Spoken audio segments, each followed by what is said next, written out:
Well, that's my Halo session done for the night. Sorry, excuse the interruption, Tails, but I believe we got a message coming from the Red Nexus. Someone has revved Riot City. All right, so I wonder what it could be. Do you want me to play it for you, Tails? Yeah, absolutely. All right, playing. Hey Tails, mate. Could you do me a big favour and sort out the Halo Combat Evolve anniversary review, please? Cheers, man. Oh, hold up there. That's Tom Summoner's Rift Starkey, am I right?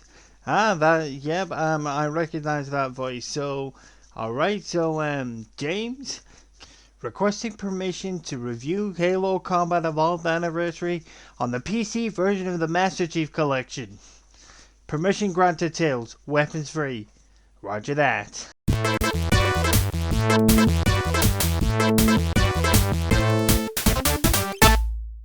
Hey everyone, Tails here. Just a quick reminder to you guys that these narrations are best enjoyed with headphones on. Hey everyone, this time I review one of the most revolutionary first-person shooter games on console. Does this game deserve that accolade? Let's find out.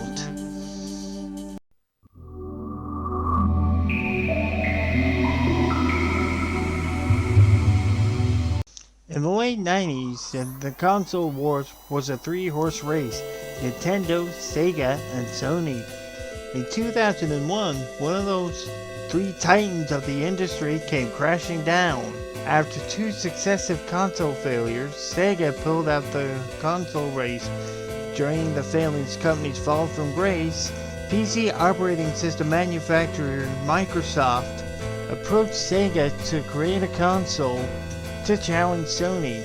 The deal fell through in E3 2001, but former Sega hardware engineers went to Microsoft to create its first console, the Xbox, named after Microsoft's patented Applications Programming Interface, or API, DirectX.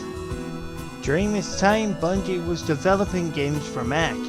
Myth and Marathon was examples of these games.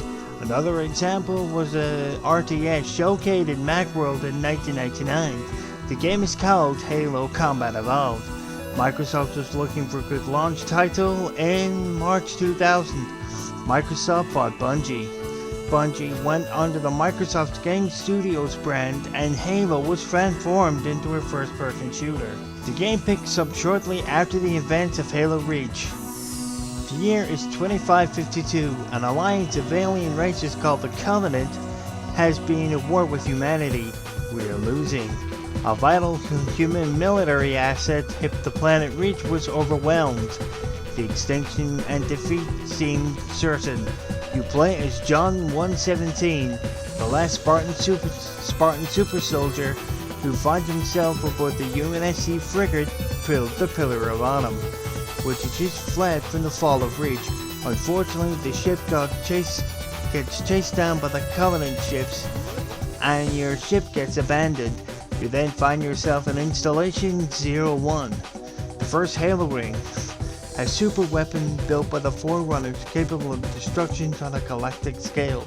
It is up to you to defeat the Covenant and, most importantly, stop the weapon from firing. Attention on deck, company. Here comes those accessibility scores. Please note, guys, this is for the PC port on the Master Chief Collection only. Visibility we gave a 7. There is no colorblind mode. In multiplayer, each and every player on your team has a marker over their heads with a player service tag. So if you see a player without one, smoke them. On the other hand, in multiplayer, the teams are red and blue.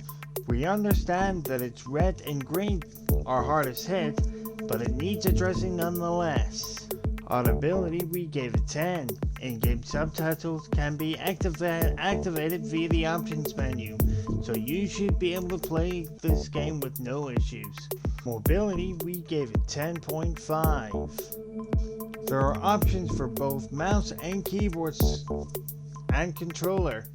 If you haven't played on Halo 1 console before, seriously guys, who hasn't, The controller option should be familiar to you, and the amount of options available is extensive, but fully customizable controls would be awesome. The keys can be rebound and customized. Right guys, picture this. Tom dissed James' skills on Halo. James responded by challenging him to a 1v1 on Blood Gulch, because Gulch is life. Tom uses a keyboard and mouse, and James uses his trusty Xbox One controller to play. In a normal situation, Tom would have an advantage over James, as players who use mouse and keyboard are on average 60% more accurate due to the raw input of a mouse. Well, fear not, fellow padders, 343 has got you covered. When controllers are used in this game, aim assist kicks in. What it does is a little AI assist when aiming. Although it doesn't automatically aim for Tom's head, that would make this game too unbalanced. But if James were to aim close enough to his body, it would be a direct hit. The strength of the aim assist even things out. Gameplay, we gave it 10. Gameplay wise, this is the best version of Halo Combat Evolved for PC out there. If you own Reach, then buy this. It works like an expansion. You get access to the Combat Evolved campaign with the multiplayer with all maps for just $6.99 or $13.98 when you are getting Reach with it. If you've never played a Halo game before, you might want to get into the Halo series. Best to start with Reach, then get into Combat Evolved. A great little feature of this game is the ability to switch between classic and anniversary graphics on the touch of a button. For the 360's release back in 2011, this would mean that two versions of the same game running on top of each other. This made the game too demanding for the Xbox 360's limited hardware to handle. With the Xbox One, it runs at a silky smooth 60 frames per second. The PC version takes things further with unlimited frame rates and 4K graphics. The Xbox One version has 4K enhancements as well when you're playing on a One X. In summary, Halo Combat Evolved Anniversary is probably the best way to replay the game that started it all. With the ability to switch between the classic and anniversary graphics on the fly, it's a great feature. The classic graphics boosts the overall performance, and the anniversary graphics makes you forget that you're playing a game from 2001. But if you ask James, the Crowbar Collective did a better job at remastering the graphics of Black Mesa. With this game being available on Xbox Game Pass for PC and console if you have Ultimate, it will be worth your while giving this game a try.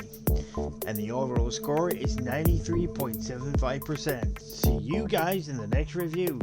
Remember to stay safe, stay inside, and stay alive. With that aside, it's time for an open question. With keyboard and mouse support coming to first-person shooter games on console, what playstyle would you prefer to use? The accuracy of a keyboard and mouse, or the familiarity of a controller? Let us know in the comments. This is Mild Tales Power reading on behalf of Spartan Commander 1990 out. Roll out, Spartan Company.